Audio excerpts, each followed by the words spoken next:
ప్రియ దేవుని సంగమా, గతించిన కాలంలో దేవుడు తన కృపలో భద్రపరిచి మరొక వారాన్ని మనకు దయచేసి ఎంతో మందికి లేని వాక్యాన్ని ఇలా కూడి వచ్చిన మీ అందరికీ, అలాగే అల్పుడనైన నన్ను మీ ముందు నిలబెట్టి నా దేవాది దేవునికి ముందుగా కృతజ్ఞతాస్తుతులు చెల్లిద్దాం. దేవునికి మరొకసారి ప్రియులారా, ఈ లోకం పరిస్థితి మనం ఆలోచించినట్లయితే ప్రతి మనిషి ఈ లోకంలో బ్రతుకుతున్నప్పుడు డబ్బు అనేది అవసరం. ఎంత అవసరమో నేను చెప్పగల, ఎవరికి వాళ్ళకే ఎంత అవసరమో తెలుసు. కానీ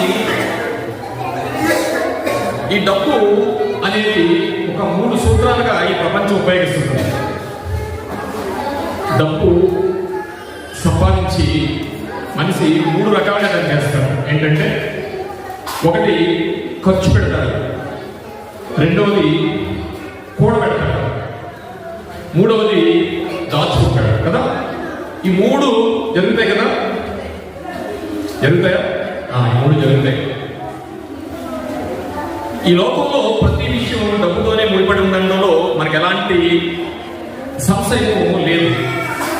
ప్రపంచ దేశాన్ని మనం ఆలోచించినట్లయితే ఏ దేశంలో డబ్బు ఆ దేశంలోనే చెల్లుతుంది, అంతేనా? ఇప్పుడు సపోజ్ మనం దుబాయ్ వెళ్ళాలనుకోండి, ఏం చేస్తాం? డబ్బు తీసుకెళ్తాం, ఎయిర్పోర్ట్లో మార్చుకుంటాం. అంటే ఏ దేశంలో డబ్బు ఆ దేశంలోనే మారుతాం కదా. అన్ని దేశాలకు ఒక డబ్బు ఎక్కడైనా మారుతానంటే లేదు, ఏ దేశానికి ఆ దేశాల్లోనే మారుతుంది. అక్కడ బ్రతకాలి అంటే అక్కడ కరెన్సీనే మనం ఏం చేయాలి? మార్చుకోవాలి. సో ఖచ్చితంగా ఆ దేశం ధనమే ఆ దేశంలో మారుతుంది అనేది మనందరికీ తెలిసిన విషయమే, అంతేనా? ఏ దేశంలో ధనం ఆ దేశంలోనే మారుతుంది. ఈ డబ్బులు కూడా మాకెందుకండి, ఈ దుబాయ్ కూడా మాకెందుకండి అని అనుకోవచ్చు.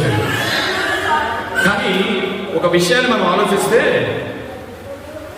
ఈ లోకంలో కొన్ని విడిచిపెట్టి వెళ్లాల్సినవి చాలా ఉంటాయి. మనకి ఒక మనిషి విడిచిపెట్టి వెళ్లాల్సినవి చాలా ఉంటాయి.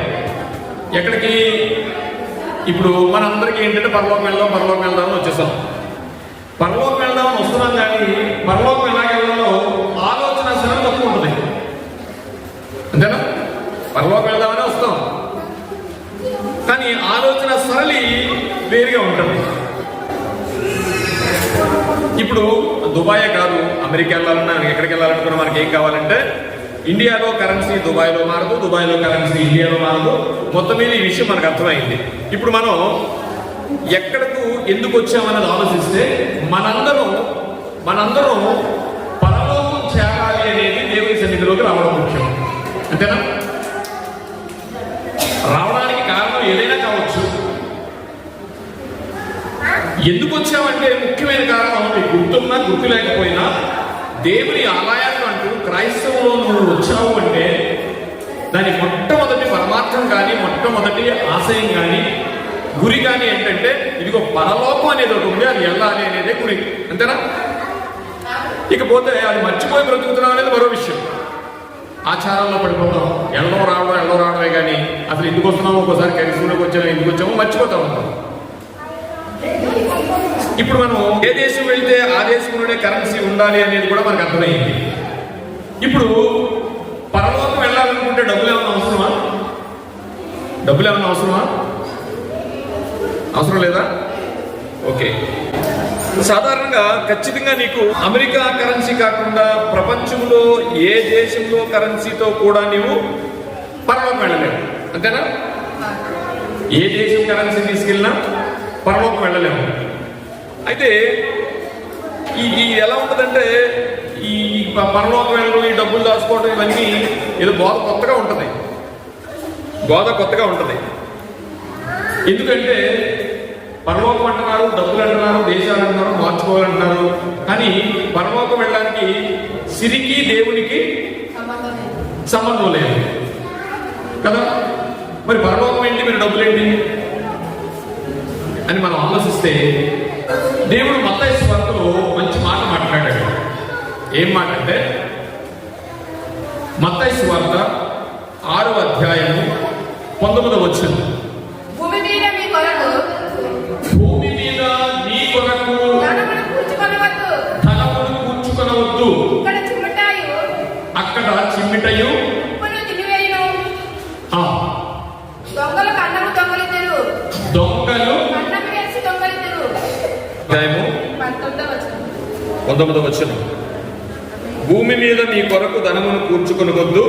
ఉప్పును తినివేయును. ఇక్కడ చిమ్మిటయు తుప్పును తినివేయును. Okay, you're right. ఇక్కడ గురించి మాట్లాడుతున్నాడు. చదవండి. పరలోకమందు మీ కొరకు పరలోకమందు మీ కొరకు ధనమును కూర్చుకొనడి. ధనమును కూర్చుకొనుడి.